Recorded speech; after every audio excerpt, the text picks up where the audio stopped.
Directions for work together 6-2 basically say, use the worksheet below. Your instructor will guide you through the following example. That's me. Analyze the following adjustment information into debit and credit parts. Record the adjustments on the worksheet. Okay. Please turn around and look at the words that are on the board. You're going to try to fill it out, and then you're going to get it wrong, and then it's going to throw off the rest of your worksheet, and then you're going to go like, "Well, that says grass. Oh, I didn't know." It's because you weren't listening. Okay.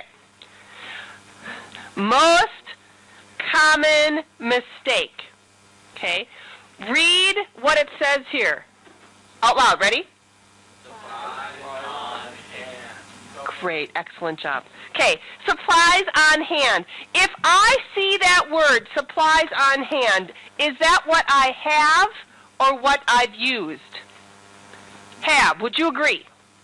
Okay. Now the next line below supplies on hand, it reads, value of prepaid insurance.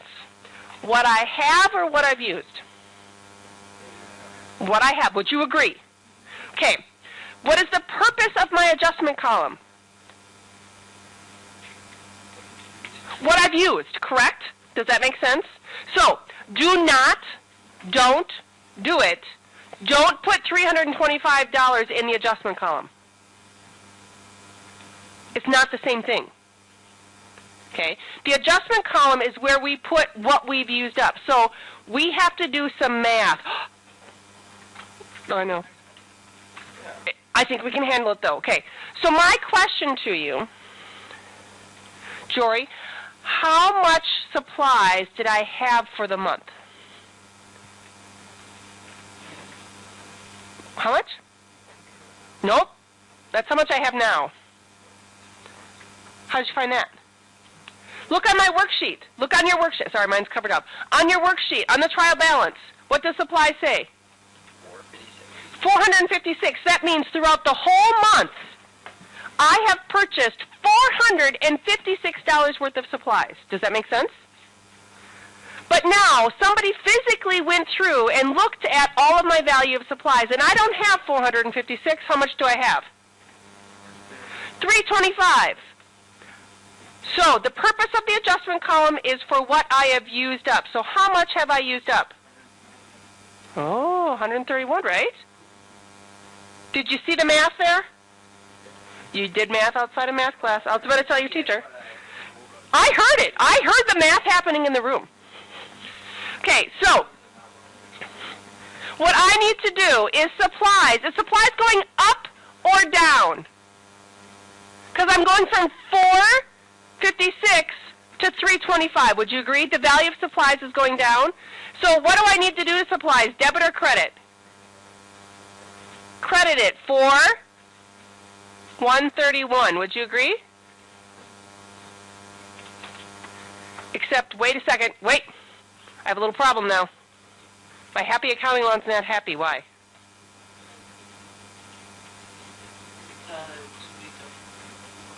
What do I have here? A credit for, do I have a debit?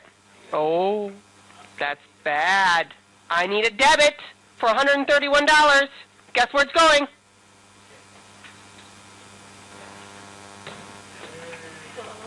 Supplies expense. So now, this is one of the first times that you get to use this account. It's been listed on your chart of accounts, but I said don't touch that. Now we're touching it. Because the purpose of supplies expense is to go through and keep track of what we have used up in a fiscal period. So when we buy supplies, it doesn't go in there. We journalize it as an asset because it's something we own and it has value. At the end of the fiscal period is when I go through and get my new value of my supplies, and the difference is going to be what I used up, and that's an expense for the business. And we have a concept of matching revenue and expenses. What does that mean? So for this month, if I'm going through and calculating my revenue, and I went through and I had to create a big report for my business, I went through, spent the time, I made the report, I printed it out, that report is going to reflect my revenue for this month. Would you agree? So because my revenue was generated this month, My expenses that relate to that revenue have to be recorded at the same time. So you have to match your revenue and your expenses in the same fiscal period. Krispy Kreme's, ever heard of that company? Got in a little bit of financial troubles. They got their hands slapped because they did some not right accounting things. And here's my example. So you can buy Krispy Kreme donuts at grocery stores, would you agree?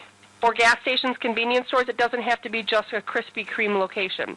Well, Krispy Kreme was trying to have their investors say, hey, look at how great we're doing. We're expanding. We're having more sales and more sales and more sales. And they really were. But this is what they did that was, not right. Let's say that each one of you is a location that Krispy Kreme sent their donuts to and you would sell. Okay? And the agreement is, I would send it to you, you would sell it. If it doesn't get sold, you get to return it back to Krispy Kreme's or to me. So you tell me that you want to have 5 boxes, 4, 3, 7, whatever it is. So I would send that to you. You would sell it, and then that would be revenue from you. Does that make sense? Now, they were not having the same projected sales, so when it got close to the end of the fiscal period, like at the end of the quarter, if you normally wanted 5, they would send you 7 or 10. They would send you more than what you wanted, and you're like, whatever, yourself, you would say whatever, because what happens if you don't sell them? You'd send them back. But it would be right at the end of the fiscal period. So the revenue, it would look like sales increased because the numbers were greater than before, right? Because I'm sending you that out. But then the next fiscal period is going to be when they would report that loss, and they didn't have it within the same fiscal period.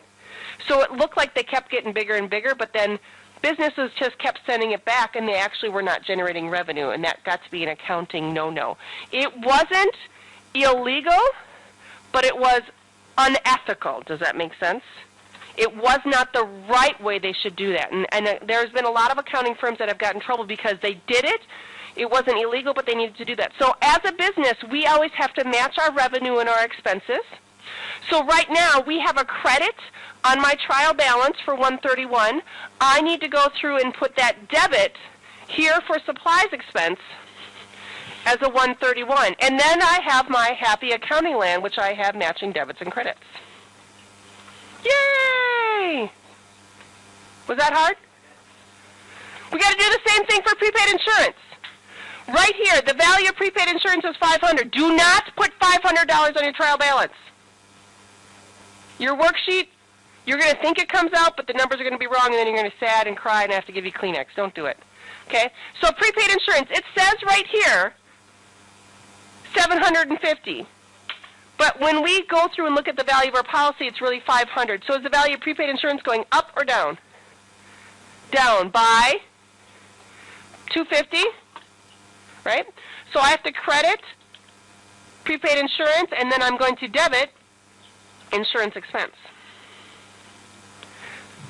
That is how we do in our adjustment column. Now, this is nice and short and simple, but let me tell you right now, Accounting 2, when they do a worksheet, they probably have 25 adjustments because the scope of the business is bigger. We start with something small, simple, so you understand the concept, and then we get more complicated because, well, life happens. I have not done with my trial balance column yet, though. Why? I have to make sure my debits and credits equal. There's only 2 numbers. It should equal. I need to add up my debit column, so I need to add 250 plus 131, record my debit. I need to go through and do the same thing for my credit. I hope you can do that without your calculator.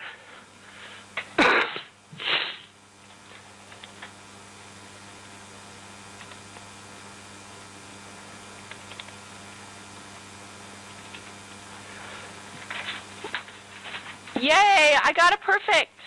Did you guys get it perfect? So, but they notice each line here is a point. So if you put it in the wrong spot, it could count it as twice. Yes. So go ahead and do it on your own. It's not very long.